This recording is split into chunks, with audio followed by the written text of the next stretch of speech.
Quelles concessions souhaiteriez-vous voir de la part de la Russie ?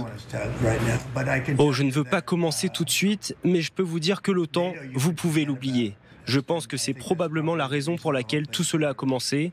Et je pense, JD, que nous pouvons dire... Quoi ? Avez-vous une déclaration à ce sujet ? Voilà, jamais l'Ukraine n'entrera dans l'OTAN. C'est le président des États-Unis qui le dit, c'est le poids lourd, évidemment, de la puissance de l'OTAN. Il y a deux réponses. D'abord, effectivement, quand il dit « c'est par là que tout a commencé », on sait très bien d'où vient ce récit.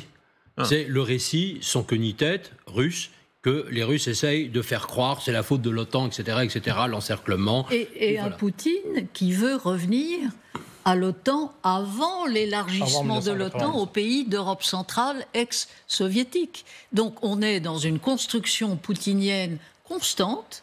Il faut d'ailleurs reconnaître de la part du président russe depuis 25 ans cette extraordinaire capacité de voir à long terme et de développer sa stratégie à long terme. Et donc, il y a eu plusieurs discours qu'on aurait peut-être dû écouter avec davantage d'intérêt. Et son obsession, c'est évidemment de revenir à cette Europe centrale sous domination russe avant l'élargissement de ces pays et leur entrée dans l'OTAN. Il l'a dit, c'est clair et net. Trump exprime-t-il l'avis d'un certain nombre de gens, y compris en Europe ? Je pense à une partie de la droite, c'est ce que disait à peu près un Nicolas Sarkozy, un François Fillon, des nationalistes aussi, mais aussi à l'autre bout, à gauche, des gens comme Jean-Luc Mélenchon, estimant que la Russie devait avoir une sorte de, disons, de zone d'influence et qu'il était imprudent. Bien sûr, c'était la libre volonté des peuples, les Polonais, les Tchèques, etc., sont entrés librement, mais que c'était imprudent de trop s'approcher d'elle. Oui, c'est ça, que c'était une menace finalement pour la Russie, que c'était finalement de la faute de l'OTAN si la Russie était énervée. Ou en tout cas que chacun doit avoir une zone d'influence. Que l'immense Russie, avec ses 5000 têtes nucléaires, soit menacée. Mais soyons honnêtes, il y a une partie, y compris de l'armée française. Moi, j'ai entendu certains, ils n'osent pas le dire parfois, mais de vos collègues de l'armée française qui depuis longtemps disent les puissants, c'est un discours cynique, évidemment. Les puissants sont des marches, voilà. Oui, bien sûr, non, c'est vrai, mais derrière tout ça, il y avait aussi quand même un fond d'anti-américanisme et voilà, un peu de complaisance pour le régime à la russe. Non, mais là, c'est un vrai test sur l'OTAN. Alors, il y a la question de l'Ukraine, mais en réalité, les États-Unis s'opposaient déjà avant. Longtemps. Bon, ça, c'est pas nouveau. Mais ce qui va se passer, c'est effectivement, qu'est-ce qui va se passer maintenant pour le reste de l'OTAN, et notamment dans les anciens pays. Alors, on ne peut pas dissoudre l'OTAN, on ne peut pas retirer des pays de l'OTAN comme ça Trump n'a pas la possibilité. Surtout s'ils ne sont pas d'accord. Surtout, là, accessoirement, s'ils ne sont pas d'accord. Mais Trump veut, par exemple, faire retirer toutes les forces américaines qui sont dans ces pays. Et ça, c'est un vrai... Et on sent sauf la Pologne, parce qu'il a eu cette rencontre qui a duré 10 minutes avec le président polonais. Oui. Qui fait partie de ses amis. Du PiS de Kaczynski, qui était donc à la CIPAC, à la conférence des ultra-conservateurs américains. Il l'a vu pendant 10 minutes et non pas pendant 1 heure, mais il lui a dit « Rassurez-vous, je ne vais pas retirer les troupes américaines. » Je crois qu'il y a 10 000 hommes en Pologne. Et pourtant, est-ce qu'on peut s'opposer ? Le président Zelensky s'est fait traiter de dictateur. Il vient de recevoir ici une enclume politique sur la tête. On lui dit l'OTAN jamais. Les Américains vraiment en font tellement contre lui. Et en même temps, il va aller vendredi signer à Washington un accord sur les terres rares, y compris apparemment des terres rares qui sont en zone occupée par les Russes. Ça paraît très évidemment d'une injustice intégrale, mais il y va quand même. Est-ce qu'il y est obligé ? Alors, je pense qu'il y a deux choses. Une seconde quand même sur l'OTAN. Moi, je ne suis pas du tout certain que l'OTAN, telle que nous la connaissons, existera encore dans 2 ans, 3 ans ou 5 ans. Donc la question se posera peut-être de l'intégration de l'Ukraine, de la Géorgie, de la Moldavie, peut-être du Bélarus libéré, dans une OTAN qui sera complètement différente. Je veux dire, sans les Américains ? Alors, d'une certaine manière, où on recréera quelque chose. Et encore une fois, c'est pour ça que nous devons absolument, nous tous et de manière urgente, passer en économie de guerre et parvenir, avec tous les sacrifices que cela suppose, à 4 ou 5% du PIB consacré à la défense. C'est bien pour cela. Sur le président Zelensky, tout simplement, est un pragmatique et il essaye au maximum pour son pays de tirer tout ce qu'il peut. Encore une fois, soyons parfaitement clairs. Et c'est d'ailleurs son idée au départ, c'est le paradoxe. C'est que pour essayer d'amadouer Donald Trump, sachant, encore une fois, ces très mauvaises relations que rappelait tout à l'heure le général Yakovlev. Zelensky a dit il veut faire un deal.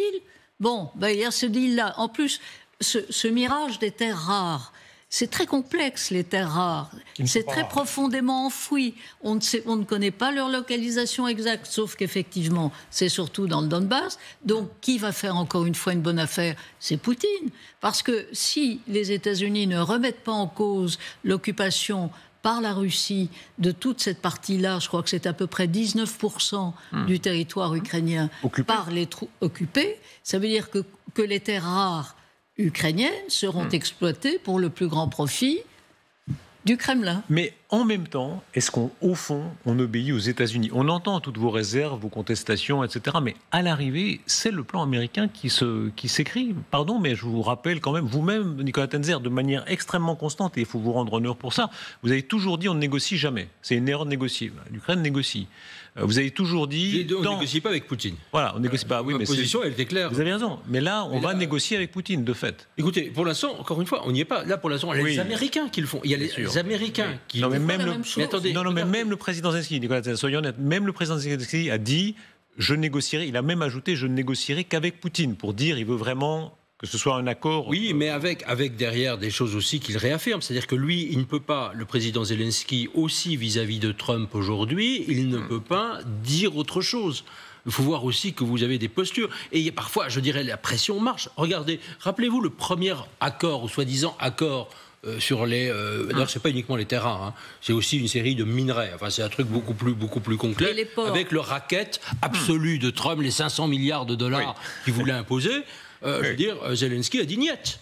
Et donc, et finalement, Trump a cédé. C'est-à-dire qu'il n'a pas des oppositions au sein du Congrès américain aussi fortes que celles de Zelensky. Le président Macron a rappelé quand même à Trump aussi un certain nombre de choses. Donc attention, il ne faut pas se laisser avoir. Nicolas, j'insiste beaucoup là-dessus. Nicolas, écoutez de quelle manière on vit un moment vraiment historique, le mot n'est pas exagéré, puisqu'il y a une forme de déclaration générale des Américains disant, de manière très désinhibée, on veut attirer la richesse du monde entier. Il ne dit pas seulement face aux Européens, il dit le monde entier. On veut vraiment, cette fois, siphonner, que le meilleur gagne. Au fond, c'est vraiment une vision très très libérale. C'est le renard libre. C'est Darwin, ça s'appelle c'est Darwin, si vous voulez, c'est Darwin. Mais bon, le capitalisme, c'est du Darwin, un peu amélioré, peut-être. Enfin, le capitalisme brutal à la manière de Donald Trump, qui va sabrer les dépenses sociales de son propre pays et donc de ses propres électeurs. Ce sera très intéressant. On va y revenir avec Elon Musk dans quelques instants, mais écoutez de quelle manière il dit il y a une sorte de cercle vertueux pour notre économie, puisqu'on va recevoir toujours plus d'argent, mais aussi toujours plus de talent et toujours plus de cerveau. Je pense que les entreprises paieront pour faire rentrer les gens. Par exemple, si vous êtes aujourd'hui diplômé des meilleures universités du monde et que personne ne sait où vous pouvez travailler, Apple et toutes nos entreprises pourront acheter une carte pour les premiers de la classe dans les meilleures écoles. Si on vend 1 million de cartes, ça nous ferait 5 000 milliards de dollars. 5 000 milliards de dollars, c'est incroyable. Et si nous vendons 10 millions de ces cartes, ça fait un total de 50 000 milliards de dollars. Nous avons une dette de 35 milliards. Ce serait bien. Nous verrons bien. Mais ça pourrait être génial. Peut-être que ça sera fantastique. Cette déclaration est incroyable. On a l'impression qu'il a pris sa calculette comme si c'était l'épicerie du quartier, mais... Il est élu deux fois. Il ne compte qu'en milliards de dollars. Évidemment, il compte en milliards. Voilà. Mais en réalité, il est en train de dire quelque chose de très intéressant parce que ça marche déjà en partie. C'est déjà le cas. Il faut constater, les cerveaux du monde entier, notamment les Indiens, beaucoup d'Européens vont là-bas parce qu'ils sont mieux payés. Mais ça, c'était avant. C'était déjà sous les présidents précédents. Ouais. Mais il veut l'accélérer. Mais est-ce qu'il ne va pas y avoir, moi, c'est juste une question, est-ce qu'il ne va pas y avoir un effet de reflux avec aussi la diminution annoncée des crédits, notamment alloués à la recherche, avec toutes les coupes que mène le Department of Government Efficiency, le DOGE, donc d'Elon Musk. Je veux dire, je ne suis pas du tout sûr aujourd'hui aussi que l'image des États-Unis, parce qu'il y a quand même un aspect d'image, je dirais, de Trump. Moi, je le vois aussi chez des jeunes aujourd'hui que je connais qui pensaient aller aux États-Unis et qui aujourd'hui se disent peut-être que nous n'irons pas aux États-Unis parce qu'ils n'ont pas envie d'aller dans cette Amérique-là. Je veux dire, vous savez, il faut faire très attention. Alors, sur les investisseurs, c'est tout à fait différent. S'ils considèrent les entreprises qu'ils ont intérêt à investir parce que les conditions, Trump leur fait des ponts d'or, comme Biden l'a fait avec l'Inflation Reduction Act notamment et le Chips and Science Act, je veux dire, ils ont déjà fait ça. Nicolas, si on convoque la grande histoire, qu'est-ce qui a vraiment changé? Souvenez-vous, dans nos générations, on disait, après la guerre du Vietnam, l'Amérique c'est fini, l'Amérique s'est déshonorée. Comme vous le disiez, comme vous le dites aujourd'hui, les gens ne voudront plus ce modèle-là. Rappelez-vous la guerre d'Irak, avec le discours de Villepin à l'ONU. Tant d'Européens, tant de Français, d'Allemands disaient « plus jamais les États-Unis, la rupture est définitive, c'est immoral, etc. » À chaque fois, l'inventivité américaine, la création, l'imagination, l'esprit de conquête ont fonctionné. Et ils sont, regardez les chiffres, tous les chiffres militaires, 900 milliards de dollars, pendant que les autres sont à la traîne. C'est la réalité. Oui, parce qu'ils se sont donné les moyens d'imposer la réalité, tout simplement. Est-ce que ça continue? Ça continue, oui, d'une certaine façon. Maintenant, comme on le disait tout à l'heure, ils sont aussi en train, c'est la différence avec les époques précédentes, ils sont en train à la fois de saper un peu leur réputation. Alors c'était effectivement déjà un peu le cas, mais comme on l'a dit tout à l'heure, ils sont en train de saper également les instruments. Rappelez-vous le Vietnam, rappelez-vous la guerre d'Irak. Il y avait des manifestations gérantes à Paris ou à Berlin pour dire ce qu'ils font est monstrueux, etc. Ils s'en sont remis, et bien davantage. Ils s'en sont remis, mais ça a mis un peu de temps. Ça a été quand même un traumatisme durable aux États-Unis même. Il a fallu attendre Reagan quand même pour... Ce n'est pas de même nature.